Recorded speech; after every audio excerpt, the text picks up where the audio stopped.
नमस्कार दोस्तों, आप सबका हार्दिक अभिनंदन करता हूं। दोस्तों आज मैं आपको एक स्टॉक के बारे में बताऊंगा जो भविष्य में और भी अच्छा रिटर्न दे सकता है। उस स्टॉक को बताने से पहले कुछ अपडेट। भारत में ओमिक्रॉन के 4 मामले सामने आ चुके हैं अभी तक, और महाराष्ट्र में भी ओमिक्रॉन पहुंच चुका है। जो साउथ अफ्रीका से एक यात्री लौटा था वो ओमिक्रॉन पॉजिटिव पाया गया है। दोस्तों मैंने अपने पिछले वीडियो में TTML के बारे में बताया था और साथ ही साथ आपको टाटा ग्रुप के सुपर ऐप के बारे में भी बताया। तो सुपर ऐप से संबंधित कुछ अपडेट मैं आपको वहां पर नहीं बता पाया था, तो मैं अभी बता देता हूं। और टाटा का जो सुपर ऐप जिसके बारे में मैं बात कर रहा था वो लॉन्च हो चुका है, नवंबर में लॉन्च हुआ था। लेकिन अभी उस ऐप को सिर्फ टाटा के एम्प्लॉइज ही यूज कर सकते हैं। उसका अभी बीटा वर्जन ही उन्होंने लॉन्च किया हुआ है, कोई दूसरा उसको अभी यूज नहीं कर सकता क्योंकि अभी उसकी टेस्टिंग चल रही है, इसलिए ऐप का बीटा वर्जन निकाला है। दोस्तों उस ऐप का नाम है Tata new NEU। Tata super app will upon launch become a one stop destination for all online services. आपको सभी सर्विसेज एक ही ऐप में मिलेगी। बिग बास्केट के बारे में भी मैंने बताया, 1mg के बारे में भी, और इंडियन होटल्स के बारे में भी बताया। ताज होटल्स उसी के अंदर आता है। क्रोमा के बारे में भी मैंने बताया। टाटा ग्रुप की जितनी भी कंपनियां हैं सबकी सर्विसेज आपको इसी एक ऐप में मिल जाएंगी। और ये स्टारबक्स ये भी टाटा वालों का है। तनिष्क टाइटन की सुविधाएं भी आपको मिल जाएंगी। ट्रेंट इनका ये रिटेल बिजनेस है और इनका रिटेल बिजनेस पहले से ही है ट्रेंट नाम से, और शेयर मार्केट में भी है। आप सर्च करोगे तो आपको मिल जाएगा।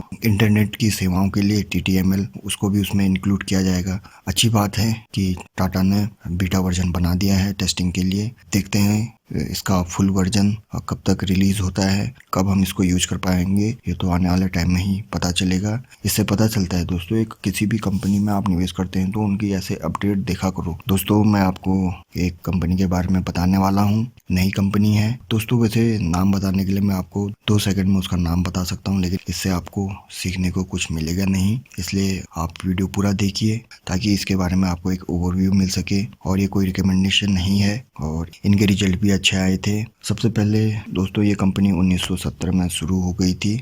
दोस्तों हम इसके बिजनेस सेगमेंट देखेंगे कि ये कौन कौन से बिजनेस सेगमेंट में अपनी सेवाएं देती है। सिविलियन न्यूक्लियर एक ही हो गया इसका बिजनेस सेगमेंट। ये नंबर 2 डिफेंस एंड एरोस्पेस में भी काम करती है ये कंपनी, स्पेस के क्षेत्र में भी काम करती है, ये इसका एक प्लस पॉइंट है। और दोस्तों ये ball screw and roller screw भी बनाती है। ये देखो दोस्तों एक और प्लस पॉइंट इसका, क्लीन एनर्जी में भी ये कंपनी काम करती है, मरीन से संबंधित सेवाएं भी प्रदान करती है, ऑयल एंड एनर्जी में भी काम करती है। तो ये इसके बिजनेस सेगमेंट हो गए।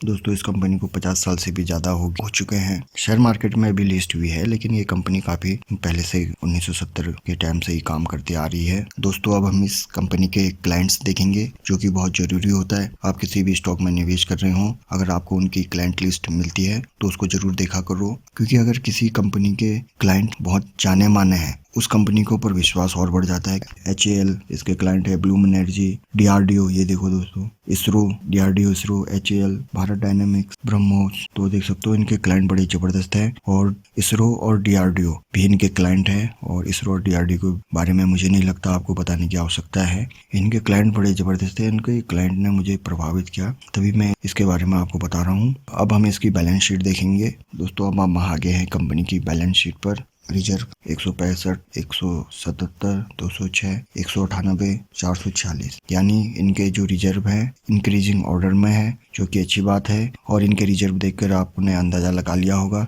स्मॉल कैप या मिड कैप श्रेणी की कंपनी होगी। पहले इन्होंने कोई कर्जा नहीं लिया था, अभी इन्होंने थोड़ा सा कर्जा ले रखा है 7.13, फिर भी मैं इसको कर्ज मुक्त कहूँगा। कर्ज मुक्त क्यों बोल रहा हूँ अभी आपको बताऊंगा। शॉर्ट टर्म बोरिंग दोस्तों फ्लक्चुएट होती रहती है। ये शॉर्ट टर्म बोरिंग ऐसे कर्जे होते हैं जो डे टू डे लाइफ में किसी कंपनी को बिजनेस चलाने के लिए लेने पड़ते हैं, और ये फ्लक्चुएट होते रहते हैं। मेन लॉन्ग टर्म कर्जा होता है। अब हम देखेंगे कैश इन हैंड कितना है इनके पास। कैश एंड कैश इक्विवेलेंट 9.77, 9.08, 10, 23, और ये अभी का है 190, यानी 190 करोड़ के आसपास इनके पास कैश इन हैंड है। और जो उनका कर्जा आपने देखा लॉन्ग टर्म बोरोइंग कितनी थी, वो 7.03, यानी ये चाहें तो एकदम से कर्ज मुक्त हो सकते हैं क्योंकि इनके पास कैश इतना ज्यादा है, और कैश की अपेक्षा कर्ज नाम मात्र का है। तो मैं इसको तभी कर्ज मुक्त कंपनी बोल रहा था, जो कि अच्छी बात है। अब हम इसका शेयर होल्डिंग पैटर्न देखेंगे। 6,904 करोड़ का इसका मार्केट कैप है, यानी एक मिड कैप श्रेणी की कंपनी है, यानी कि उतार चढ़ाव ज़्यादा है इसमें, क्योंकि जो स्मॉल कैप और मिड कैप श्रेणी की कंपनियां होती है उनमें वॉलेटिलिटी ज़्यादा रहती है। और स्टॉक का पी देख सकते हो 126 के पीयू रेशियो है इसका।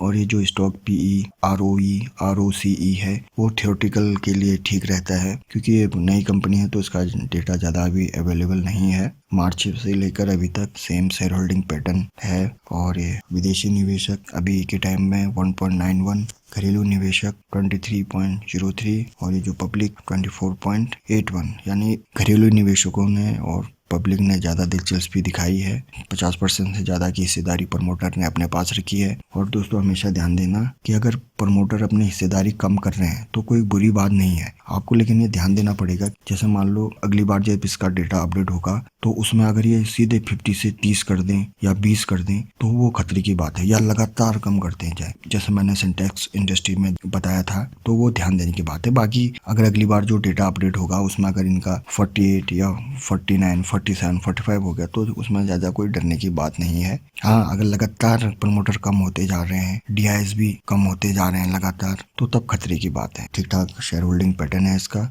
दोस्तों अब हम इसके P&L देखेंगे, प्रॉफिट एंड लॉस। दोस्तों अब हम इनका P&L देखेंगे, जो कि 2011 से डेटा मौजूद है इनका प्रॉफिट और लॉस का, और मैं आपको ईयरली बेसिस पे दिखा रहा हूँ। सेल्स देख सकते हैं आप 2011 से 54, 100, 95, 105, 81, 81, 101, 157, 184, 214, 240, 270 ये अभी का है जनवरी से लेकर अभी तक। उतार चढ़ाव है सेल्स में, लेकिन अगर 2016 से देखें तो यहाँ पर से इन्होंने लगातार सेल्स में इंक्रीज किया हुआ है। अब इनके सीधे सीधे नेट प्रॉफिट देखेंगे दोस्तों, 2011 में -2, फिर उसके बाद इन्होंने रिकवरी की अच्छी 3 हुआ, फिर उसके बाद 0, कोई मुनाफा नहीं हुआ इनको और ना ही घाटा, फिर उसके बाद फिर से 2, फिर ये देखो -5, फिर 0, -15, और फिर ये वाले फेज से इन्होंने अच्छा प्रदर्शन किया, 5, 39, 31, 46 और ये 55 अभी का है। नेट प्रॉफिट में उतार चढ़ाव है, माइनस में भी गई है कंपनी। जरूरी नहीं है कि दोस्तों अगर किसी भी कंपनी का नेट प्रॉफिट माइनस में जा रहा है तो बुरी कंपनी है। आपको देखना पड़ेगा कि वो रिकवर करने की कोशिश कर रही है या नहीं कर रही है, फिर उसके बाद उसका बिजनेस सेगमेंट देखना पड़ेगा, क्योंकि जो मैं पैरामीटर बताता हूँ वो सभी कंपनियों पे एक जैसा लागू नहीं होता। हर कंपनी में हमको अलग अलग चीजें देखनी पड़ती, जैसे